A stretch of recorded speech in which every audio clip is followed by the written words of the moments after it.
Hi friends, എല്ലാവർക്കും നമസ്കാരം. അപ്പോൾ ഇന്ന് ഞാൻ നല്ല ടേസ്റ്റ് ആയിട്ടുള്ളൊരു മുളക് ചമ്മന്തിയാണ് ഉണ്ടാക്കുന്നത്. അപ്പോൾ ഈ ഒരു ചമ്മന്തി ഉണ്ടെങ്കിൽ പിന്നെ ചോറിന് വേറെ കറികളുടെ ഒന്നും ആവശ്യമില്ല.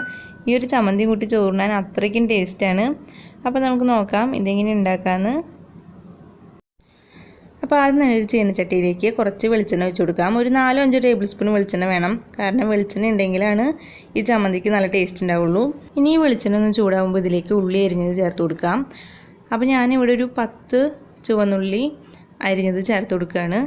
അപ്പോൾ ഒരു 10-12 ചുവന്നുള്ളി ആയാലൊന്നും കുഴപ്പമൊന്നുമില്ല. ഇനി ഇതൊരു മീഡിയം ടു ഹൈ ഫ്ലെയിമിൽ വെച്ചിട്ട് ഇതൊന്ന് മൂപ്പിച്ചെടുക്കാം.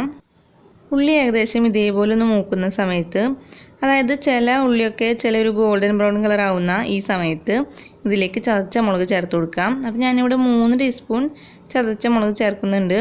അപ്പോൾ മുളക് ഉണ്ടെങ്കിലാണ് ഈ ചമ്മന്തിക്ക് നല്ല ടേസ്റ്റ് ഉണ്ടാവുള്ളൂ. അപ്പോൾ 3 ടീസ്പൂൺ ചതച്ച മുളക് ചേർത്ത് കൊടുക്കാം. മുളക് ഇട്ട് കഴിഞ്ഞാൽ ഒരു മീഡിയം ടു ലോ ഫ്ലെയിമിൽ വെച്ചിട്ട് ഈ മുളകൊന്ന് മൂപ്പിച്ചെടുക്കാം. അപ്പോൾ മുളക് നന്നായി ഒന്ന് മൂത്ത് വരണം, എന്നാലാണ് ഈ ചമ്മന്തിക്ക് നല്ല ടേസ്റ്റ് ഉണ്ടാവുള്ളൂ. ഇപ്പോൾ മുളക് നന്നായി മൂത്ത് വന്നിട്ടുണ്ട്. ഈ ഒരു കളറാവുന്നത് വരെയാണ് മുളക് മൂപ്പിച്ചെടുക്കേണ്ടത്. ഇനി ഇതിലേക്ക് 2 ടേബിൾ സ്പൂൺ മാത്രം നാളികേരം ചിരകിയത് ചേർത്ത് കൊടുക്കാം. നാളികേരം ഒരുപാട് ചേർക്കേണ്ട ആവശ്യമൊന്നുമില്ല, 2 ടേബിൾ സ്പൂൺ മാത്രം മതി. നാളികേരം ചേർത്ത് ഒന്ന് നന്നായി ഒന്ന് മിക്സ് ചെയ്ത് കൊടുത്തു കഴിഞ്ഞാൽ ഫ്ലെയിം ഓഫ് ചെയ്ത് കൊടുക്കാം. അതിനുശേഷം ഇതിലേക്ക് ചെറിയൊരു കഷ്ണം വാളംപുളി ചേർത്ത് കൊടുക്കാം. പിന്നെ ഇതിലേക്ക് ആവശ്യത്തിന് ഉപ്പും കൂടിയും ചേർത്ത് കൊടുത്ത് നന്നായി ഒന്ന് തണുക്കാനായിട്ട് വെക്കാം. അപ്പോൾ ഈ ഒരു ചൂടിലിരുന്ന് തന്നെ നാളികേരും പുളിയെല്ലാം ചെറുതായി ഒന്ന് മൂത്ത് കിട്ടും. അപ്പോൾ ചമ്മന്തിക്ക് നല്ലൊരു ടേസ്റ്റാണ്. ഇപ്പോൾ ഇത് നന്നായി തണുത്ത് വന്നിട്ടുണ്ട്. അപ്പോൾ ഞാനിത് മിക്സിയുടെ ജാറിലേക്ക് ഇട്ട് കൊടുക്കുകയാണ്. അപ്പോൾ മിക്സിയുടെ ചെറിയ ജാറിൽ ഇട്ട് കൊടുത്താലായിരിക്കും പെട്ടെന്ന് അരച്ചെടുക്കാനായിട്ട് പറ്റുക. പിന്നെ ഇതിലേക്ക് വേറെ വെള്ളമൊന്നും ചേർക്കരുത്. അപ്പോൾ ഇത് അരച്ചെടുക്കാൻ കുറച്ച് ബുദ്ധിമുട്ടുണ്ടാവും. അപ്പോൾ നമ്മൾ ഇടയ്ക്കിടയ്ക്ക് നിർത്തി വേണം അരച്ചെടുക്കാനായിട്ട്. ഇതിൽ വെള്ളം ചേർത്ത് കഴിഞ്ഞാൽ ഇതിൻ്റെ ടേസ്റ്റ് കുറയും.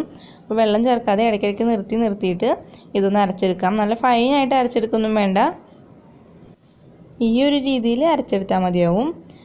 അപ്പോൾ ഇടയ്ക്കിടയ്ക്ക് നിർത്തി അരയ്ക്കാനായിട്ട് ശ്രദ്ധിക്കണം. കാരണം ഒരുമിച്ച് അരയ്ക്കാനായിട്ട് ബുദ്ധിമുട്ടായിരിക്കും, ശരിക്കും അരഞ്ഞു കിട്ടില്ല. അപ്പോൾ നിർത്തി അരയ്ക്കുമ്പോൾ നമുക്ക് ശരിക്കും നന്നായി തന്നെ ഇതേപോലെ അരഞ്ഞു കിട്ടും.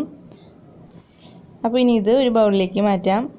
അപ്പോൾ ഈ ഒരു ചമ്മന്തി മാത്രം മതി നമുക്ക് ചോറിനാനായിട്ട്, വേറെ കറികളിലൊന്നും ആവശ്യം വരില്ല ഈ ചമ്മന്തി ഉണ്ടെങ്കിൽ.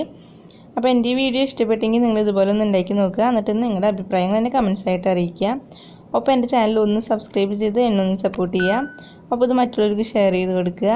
അപ്പോൾ ഇനി വേറൊരു വീഡിയോ ആയിട്ട് കാണാം. അതുവരേക്കും എല്ലാവർക്കും ബൈ.